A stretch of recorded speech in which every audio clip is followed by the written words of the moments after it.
உண்ணாமலை உமையவளே அண்ணாமலை நம்ம. என்னோட பதிவை பார்க்குற எல்லா குடும்பங்களுக்கும் 100 நன்மை நடக்கட்டும் மனதார வேண்டியதில்லை. இப்போ நாட்டில் நடந்துக்கிட்டு இருக்குது, பாகிஸ்தானுக்கும் இந்தியாவுக்கும் ஒரு போர். நதியை அடைச்சாச்சு. காரணம் என்னென்னா, ஒரு 26 பேரை ஒரு 4 கூலிப்படைகள் சுட்டு கொண்டுட்டாங்க. 4 கூலிப்படைகள் 26 பேரை சுட்டு கொண்டுட்டாங்க. அந்த கூலிப்படை பாகிஸ்தான் நாட்டை சார்ந்தவங்க அப்படின்னு. இதன் பேரில் பாகிஸ்தானுக்கும் இந்தியாவுக்கும் ஒரு போர், ஒரு பதட்டம் இப்படின்னு மக்கள் மத்தியில் நடந்துக்கிட்டு இருக்கு. இதுக்கு மத்தியில் நம் மாநிலத்துக்குள்ள அரசியல். இப்போ பாகிஸ்தானுக்கும் இந்தியாவுக்கும் ஒரு பிரச்சனை, அது அந்த அணுகுண்டு இந்த அணுகுண்டு அந்த ராக்கெட்டு, இது எல்லாமே எல்லாரும் சொல்கிறாங்கன்னா நீங்கள் படித்தது இல்லை, அந்த செய்தியை கேட்டு அறிகிறது. இந்த ஊடகம் மட்டும் இல்லைன்னா இந்த பிரச்சனையும் இருக்காது. இந்த அரசியலில் இவ்வளோ கூட்டம், இந்த பாகிஸ்தானுக்கும் இந்தியாவுக்கும் போர், நதியை நினைச்சாச்சுன்னா, அதாவது தூர்தர்ஷன் தொலைக்காட்சி மட்டும் இருந்ததுன்னா இவ்வளோ பிரச்சனை இருக்காது. எந்த நாட்டுக்கும், எந்த மக்களுக்கும் எந்த பிரச்சனை இருக்காது. தூர்தர்ஷன் ஒரு சேனல் மட்டும் இருந்திருந்துன்னா நாட்டில் எந்த பிரச்சனையும் இருக்காது. ஆனால் இந்த ஊடகம், இந்த சமூக ஊடகம்ங்கிற ஒரு பேரில் வந்ததை கொண்டுட்டு தான் இந்த நாட்டில் எல்லா பிரச்சனையும். இப்போ நான் 26 பேர் 4 பேர் சேர்ந்து 26 பேரை சுட்டு கொண்டுட்டாங்க. இதுக்கு பேரில் தான் பாகிஸ்தானுக்கும் இந்தியாவுக்கும் ஒரு இது. அப்போ மணிப்பூரில் எத்தனை உயிர்கள் போச்சு? மணிப்பூரில் என்ன ஒரு கலவரம். அப்போ அந்த கலவரத்துக்கு காரணக்காரன் யாருன்னா, இதுதான் அரசியல், இதுதான் வேர்ல்டு அரசியல், உலக அரசியல். மணிப்பூரில் ஒரு கலவரம். அப்போ நம்ம அறிகிறது என்ன, அங்கே உள்ள மதத்துக்காரங்க இல்லை ஜாதிக்காரங்களுக்கு தமிழில் சண்டை. அதுக்கு இவ்வளோ ஒரு கொடூரமான ஒரு கொலைகள்லாம் நடக்கும்போது அப்பமெல்லாம் உங்கள் நாட்டோட திட்ட கமிஷன் அதிகாரி என்ன செஞ்சார்? எங்கே இருந்தார்? ஏன்னு கேட்டால், அவர் எந்த நாட்டுக்கு போயிருந்தார்? மணிப்பூரில் கலவரம் நடந்துக்கிட்டு இருக்கும்போது அவர் எந்த நாட்டுக்கு போய்கிட்டு இருந்தாரோ அப்போ அந்த நாட்டுக்காரன் தான் இந்த மணிப்பூர் கலவரத்துக்கு சம்பந்தம்.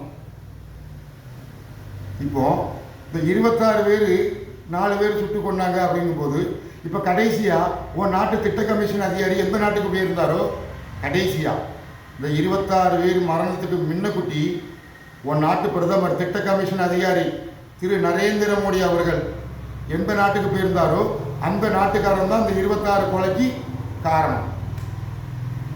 இதுதான் உலக அரசியல். இதுக்கெல்லாம் தலைவன் யார்? Donald Trump. அதுக்கு முன்னாடி ஜோய் பைடன் இருந்தார். அப்பவும் உக்ரைன் ரஷ்யா போர் நடந்தது.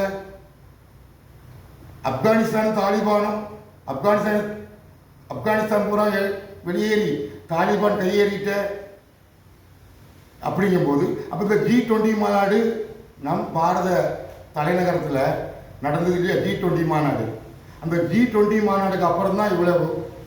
அப்போ எல்லா நாட்டு தலைவர்களும் திட்டம் திட்டி வச்சுக்கிட்டு தான் நடந்துக்கிட்டு இருக்கு. இப்போ நீங்கள் நினைப்பீங்க, இந்தியா ராக்கெட்டு விட்டுட்டு அங்கேருந்து ராக்கெட்டு விட்டாங்க. இதெல்லாம் உங்களோட புத்தியை தீட்டி உங்களை அச்சப்படுத்தணும், நாட்டுக்கு மேலே ஒரு பற்று உண்டாக்கணும். அதாவது ஒரு நாட்டுக்கு மேலே ஒரு தீவிரமான ஒரு நம்பிக்கை உண்டாக்கணும். அப்படிங்கிற ஒரு விஷயத்துக்கு தான் இந்த நாடு பிரித்து இப்படி எல்லாம் வச்சுருக்காங்கன்னா, மனிதாபிமானம். இந்த மனிதாபிமானம்னு வரும்போது, மனித சரீரம்னு வரும்போது எந்த நாடும் இல்லை, எந்த மதமும் இல்லை, எந்த கலவரமும் இல்லை. சங்கம் என்பது மதம், ஜாதி என்பது அடையாளம். சங்கம் என்பது தான் மதம். இந்த உலகத்தில் மதங்கிற ரீதியில் தான் பிரிஞ்சு கிடக்கு. கிறிஸ்து மதம், இஸ்லாம் மதம், பின் இந்த பாரத பூமியில் ஹிந்து மதம், பின்னு புத்த மதம். இந்த மதங்கிற பேரில் பிரிஞ்சு கிடக்கு. அப்போ மதம் என்பது சங்கம், ஜாதி என்பது அடையாளம். அப்போ இந்த ஜாதி என்பது நம்ம பாரத பூமிக்குள்ள மட்டும்தான். மற்ற நாட்டில் என்ன உண்டு? அப்போ 4 மாதம் முன்னக்குட்டி இதே மாதிரி நான் பேசியிருந்தேன். ராமேஸ்வரம் ஒரு கடல் ஓரத்தில் இருந்து அமெரிக்காவில் டொனால்ட் ட்ரம்ப் பதவி ஏற்றுட்டாப்புலன்னா இந்தியாவுக்கும் அமெரிக்காவுக்கும் தான் யுத்தம். இந்தியாவுக்கும் அமெரிக்காவுக்கும் யுத்தம். பிப்ரவரி 24 ஏன் போட்டோம்னா 2024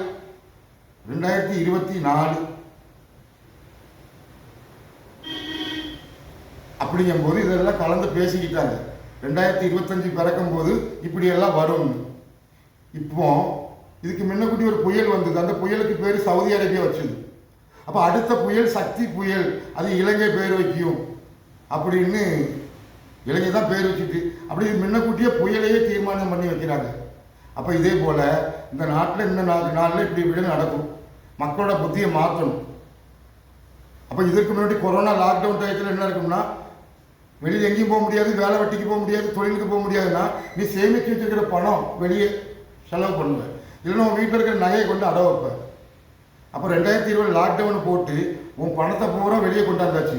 இப்போ அதோட திட்டம் என்னென்னா, இப்போ நீ என்னென்ன தங்கங்கள் சேர்த்து வச்சிருக்கியோ 10 பவுன், 5 பவுன், 1 பவுன், அரை பவுன், 1/4 பவுன், இல்லை கிலோ கணக்கில் இதை வெளியே கொண்டு வர்றதுக்கு தான் இந்த பாகிஸ்தான் இந்தியா யுத்தம். நீ எவ்வளோ தங்கம் சேர்த்து மறைச்சி வச்சிருக்கியோ அவ்வளோ தங்கத்தையும் வெளியே கொண்டு வரணும். 1 கிராம் இருந்தாலும் நீ அதை வெளியே கொண்டு வரணும், அடை வச்சு ஆகணும், இல்லை அதை அடை வைக்க வேண்டிய அலையணும். அதுக்கு தான் பாகிஸ்தான் இந்தியா யுத்தம். காரணம் என்ன? 26 பேரை அந்த 4 தீவிரவாதிகள் கொண்டுட்டாங்க. அப்போ அந்த 4 பேரை எங்ககிட்ட ஒப்பட, நாங்கள் எங்கள் இந்திய தண்டனை சட்டப்படி நாங்கள் 4 பேருக்கு என்ன தண்டனை கொடுக்கணும்னா 26 பேரை கொன்னவனுக்கு இந்த 4 பேருக்கு கொடுக்கறது தூக்கு. இந்த 4 உயிர் தான் போகும், ஆனால் போனது 26 உயிர். 4 பேரை ஒப்படைப்பா, உனக்கு எனக்கு சண்டை வேண்டாம். அப்போ இந்த 4 பேரை ஒப்படைக்க மாட்டான்ல. இதுக்கு எல்லாம் ஒரு திட்ட கமிஷன் அதிகாரிக்கு மேலே ஒருத்தர் இருக்கிறாரு, அதான் அமெரிக்கா. இதுதான் செய்யணும் இல்லையா? அந்தந்த நாட்டுக்காரன்னு அப்படி நடக்கும். மணிப்பூர் கலவரத்து அன்னைக்கு அங்கே கலவரம் நடக்கும்போது உங்கள் நாட்டோட திட்ட கமிஷனர் எந்த நாட்டுக்கு போனாரோ அந்த நாட்டுக்காரன் தான் அந்த கலவரத்துக்கு காரணம்.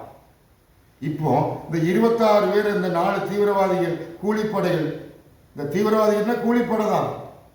ஆனால் இது ஒரு மதங்கிற ஒரு சங்கத்தை எடுத்துக்கிட்டாங்க. ஆனால் இதுதான் மனித இனத்தில் பிரித்து வச்சது இதுதான். ஆனால் இதெல்லாம் பிரித்து வச்சது எந்த நாடுனா அமெரிக்கா. என் சொல்படி கேட்கலன்னா நான் இப்படியெல்லாம் கலவரம் பண்ணுவேன்ப்பா. என் சொல்படி கேட்கலன்னா இந்த நாட்டுக்காரனை சொல்லி ஆள் அனுப்பி அதை பண்ணப்பா, இதை பண்ணப்பான்னு நான் சொல்லுவேன். ஏன்னா நான் பிணந்தின்னி கழுகு அமெரிக்கா. இப்போ பாகிஸ்தான் இந்தியா ஒரு யுத்தம் நடக்குன்னா என்ன காரணம்? நீ எவ்வளோ தங்கம் சேர்த்து வச்சிருக்கே வெளியே கொண்டு வரணும். யாரு?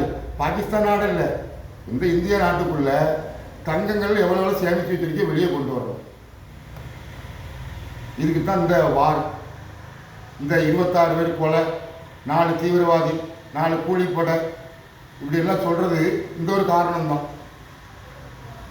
இந்த வார் பேர் என்ன? திட்டம் என்னன்னா நதியை வச்சு தான் திட்டம். அப்போ இந்த நதியை வச்சு திட்டம் தான் உலக அரசியல். காவேரி கர்நாடகாவுக்கும் தமிழ்நாட்டுக்கும் பிரச்சனை வருதுன்னா இது ஒரு அரசியல்னா ஒரே நல்ல தீர்ப்பு பண்ணிடலாம், பிரச்சனை கிடையாது. நீ கொடுக்கக்கூடாது, நீ கேளு சொல்றது ஒரு ஆள் தான். ஆனால் அந்த ஒரு ஆள் நீ என்ன நினைப்ப?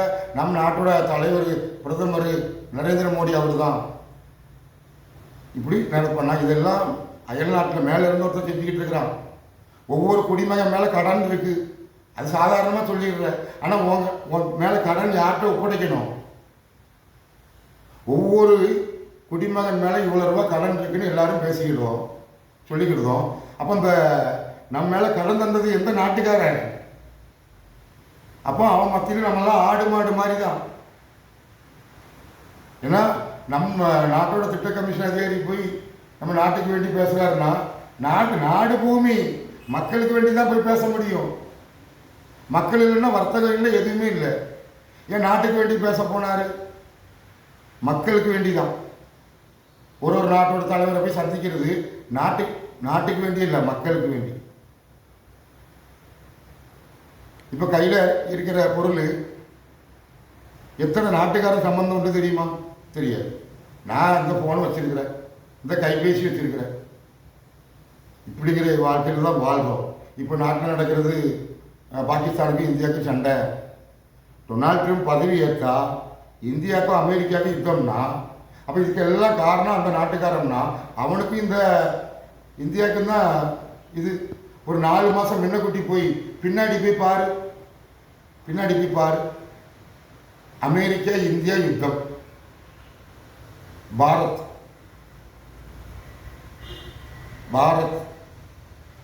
இதெல்லாம் நான் பேசுகிறோம் இல்லையா? இதில் பார்க்குறதெல்லாம் நம்ம நாட்டுக்காரங்க தான், தமிழ்நாட்டுக்காரங்க தான் பார்ப்பாங்க. ஆனால் ஒன்றே ஒன்று புரிஞ்சுக்கிடுங்க, இந்த தமிழ்நாட்டுக்குள்ள இந்த கன்னியாகுமரி தொட்டு இந்த சென்னை வர ஒரு மாவட்டத்துக்குள்ளே இருந்துக்கிட்டு ஒவ்வொரு ஆளும் இந்த சமூக ஊடகங்களில் பேசுது.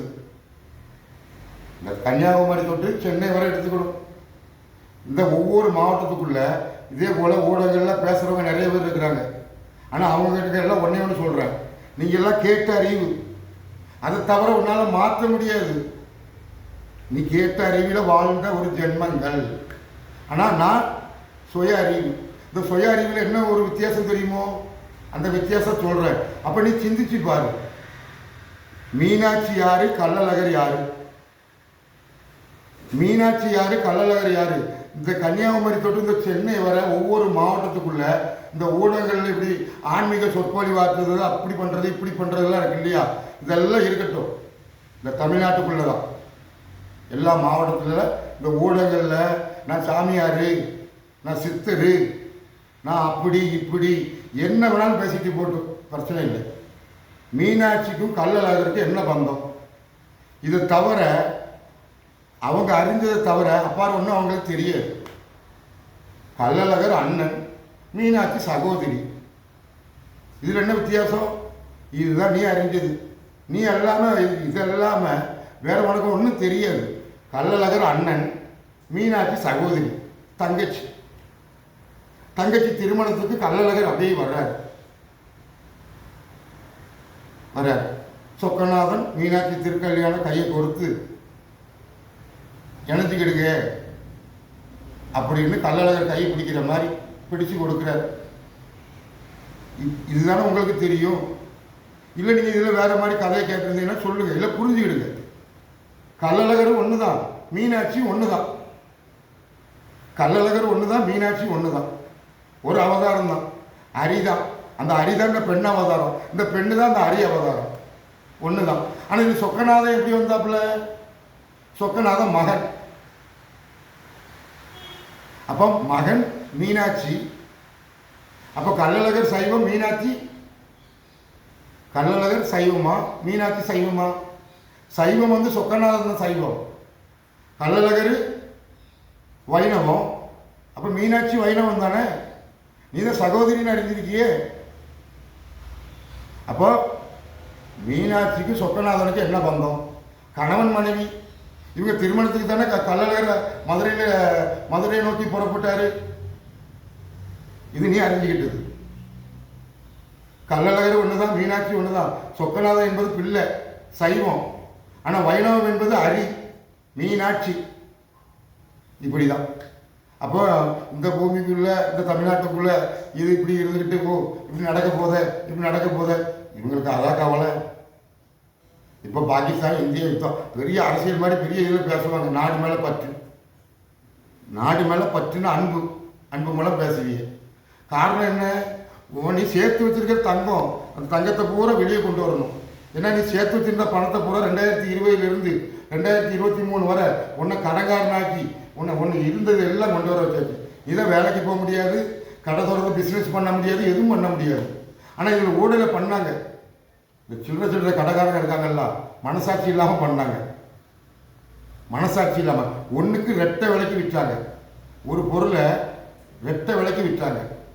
இந்த கொரோனா அப்படிங்கிற முடக்க நேரத்தில் எல்லா மக்களோட பணத்தை கொண்டு வர்றதுக்கு இவங்களும் ஒரு காரணம்.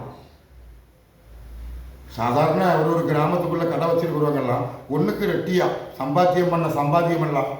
இப்போ எல்லாம் வெளியே கொண்டாந்துருவாங்க. புரியுதா? இப்போ மறுபடியும் கொரோனா அப்படி கொஞ்சம் கொஞ்சமாக உங்களை அப்படி அங்கே பரவிட்டு இங்கே பரவிட்டு 96 இதெல்லாம் இங்கே பாருங்கள் உங்களை அக்சூட் நீங்கள் தான் பயப்படலையே. 2020 நடந்தது என்னென்னா, உங்களை முடக்கி பணத்தை பூரா வெளியே கொண்டு வரணும். இப்போது பாகிஸ்தான் இந்தியாவுக்கு சண்டை. என்ன காரணம்? என்ன 26 பேர் அந்த 4 தீவிரவாதி கொண்டுட்டாங்க. அதனால் நம்ம சும்மா இருப்போமா? அன்றைக்கி மணிப்பூரில் எத்தனை பேர் உயிரிழந்தாங்க? ஒரு பெண்ணை கத்தியால் குத்துறான், ஒரு சகோதரியை கத்தியால் குத்துறான். இன்னொரு சகோதரியை அப்படி முட்டிக்காரம் போட வச்சு துப்பாக்கி வச்சு தலையில் சுடுதான். இதே மணிப்பூரில். அதெல்லாம் அவன் கண்ணுக்கு தெரியல. அப்பமெல்லாம் அந்த மணிப்பூர் நம்ம நாட்டுக்குள்ளே உள்ளது தான், இந்த இந்தியாவுக்குள்ளே சேர்ந்தது தான். அப்போ உனக்கு வரல. எனக்கு அப்பவும் நான் இது பண்ணேன், நான் வருத்தப்பட்டேன், கவலைப்பட்டேன்னு சொல்லுவேன். ஆனால் அது காரணம் யார்? உன் நாட்டோட திட்ட கமிஷனர் ஏறி இது நடக்கும்போது எங்கே இருந்தார்? எந்த நாட்டுக்கு போனார்? அந்த நாட்டுக்காரன் தான் அது காரணம். இப்போ இந்த 26 பேர் 4 பேர் கொண்டுட்டாங்க. அது ஒரு பரிதாபப்பட்டது தான். ஆனால் இது காரணக்காரன் யார்? உன் நாட்டு அதிகாரி, உன் நாட்டு திட்ட கமிஷன் அதிகாரி எந்த நாட்டுக்கு போனாரோ அந்த நாட்டுக்காரன் தான் கடைசியாக. எந்த நாட்டுக்கு போனாரோ அதுதான் காரணம். ஆனால் மணிப்பூர் கலவரத்துக்கு இவர் எந்த நாட்டுக்கு போனாரோ அந்த நாட்டுக்காரன் தான் அங்கே காரணம். இதெல்லாம் செயல்படுத்துறது ஒரு நாட்டுக்காரர், அமெரிக்கா. ஆனால் சொல்லுவேன், ரஷ்யாவும் நம்மளும் நட்பு நாடு தானே. அப்போ இந்த கொரோனா டயத்தில் ஸ்புட்னிக் அப்படின்னு ஒரு இன்ஜெக்ஷனை கொண்டு வந்து ரஷ்யா, அது ரஷ்யாவோட ஒரு ஏவுகணையோட பேர், ஒரு ஏவுகணையோட பேர். அப்போ ஏவுகணையோட ஒரு பேரும் இந்த இன்ஜெக்ஷனுக்கு என்ன சம்மந்தம்னு உனக்கு சிந்திக்க தெரியுமோ தெரியாது.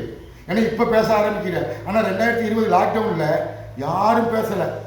புது வசந்தம் யூடியூப் சேனல், புது வசந்தம் பெரும்பலூரில் இருந்து வந்தவங்க தான். அன்னையில் இருந்து ஒரு நாள் தான் என்னை பார்த்து பேசுனாங்க. அப்புறம் பேசி பேசி அனுப்பிக்கிட்டு இருப்பேன். அவங்களும் அதை விட்டுக்கிட்டு இருப்பாங்க. அந்த லாக்டவுன் டேத்தில் 2020 புது வசனங்கிற ஒரு யூடியூப் சேனலில் போய் பாரு. அப்போ எப்பா இப்படிலாம் முடக்கி உங்களுக்கு செல்வத்தை கொண்டாட போகிறானுவோ, அப்புறம் ஒரு ஊசின்னு ஒன்று கண்டுபிடிப்பானுவோ, அந்த ஊசியை உடம்புல செலுத்திட்டா அட்டாக் வந்து இறந்து போன மாதிரி திடீர்னு இறந்து போவீங்க. இப்போ பழனியில் ஒரு பஸ்ஸு டிரைவர் இருக்கார் இல்லையா, டிரைவர் வண்டி ஓடிக்கிட்டே போகும்போது திடீர்னு என்ன ஊசி தான் காரணம். இதில் இன்னைக்கு புதுசாக சொல்லலை, நான் இந்த கொரோனாங்கிறது ஆரம்பிச்சதுலேருந்து நான் சொல்லிக்கிட்டு இருக்கிறேன். எப்போ கொரோனா என்பது பணம். இப்போ இந்த போர் வார் பாகிஸ்தான் இந்தியா சண்டை வரப்போகுது அப்படின்னு சொன்னால் இதெல்லாம் தங்கத்தை வெளியே கொண்டு வர்றது. இதெல்லாம் உன் மேலே கடன் இருக்கு இல்லையா, நீ இந்த இந்தியாவோட குடிமகன் தானே. அப்போ இந்த கடன் எந்த நாட்டுக்காரனுக்கு பதில் சொல்லணும்?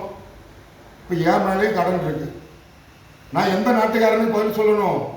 அதே போலத்தான் இந்த பூமியில் பிறந்த ஒரு குடிமகன் மேலே கடன் இருக்கு, எல்லா குடிமகன் மேலே கடன் இருக்கு. ஆனால் இந்த கடனை எந்த நாடு வாங்கணும்? அந்த நாட்டுக்காரனுக்கு எனக்கு தான் பேச்சு அப்படின்ற மாதிரி. புரியுதா? பின்னு வள்ளி அம்மை தெய்வ யானை அப்பன். மதுரையில் இருக்குது மீனாட்சி, பழனியில் இருக்குது மீனாட்சியோட மகன், சபரிமலையில் இருக்குது ஐயப்பன், விநாயக பெருமான். இப்படி எல்லாம் நீ அறிஞ்சாலும் இதுக்கு அப்பாற்பட்ட ஒரு விஷயம் உண்டு. அது உங்களுக்கு சொன்னால் புரியாது. இதுக்கு அப்பாற்பட்ட விஷயம். இது எல்லாத்தையும் ஒன்றில் அடக்கணும். நீ என்னென்ன அறிஞ்சிருக்கியோ, என்னென்ன கத்திருக்கியோ, அது எல்லாத்தையும் ஒன்றில் அடக்கணும். இது மனோன்மணி, மனோன்மணி வெள்ளையங்கிரி மனோன்மணி.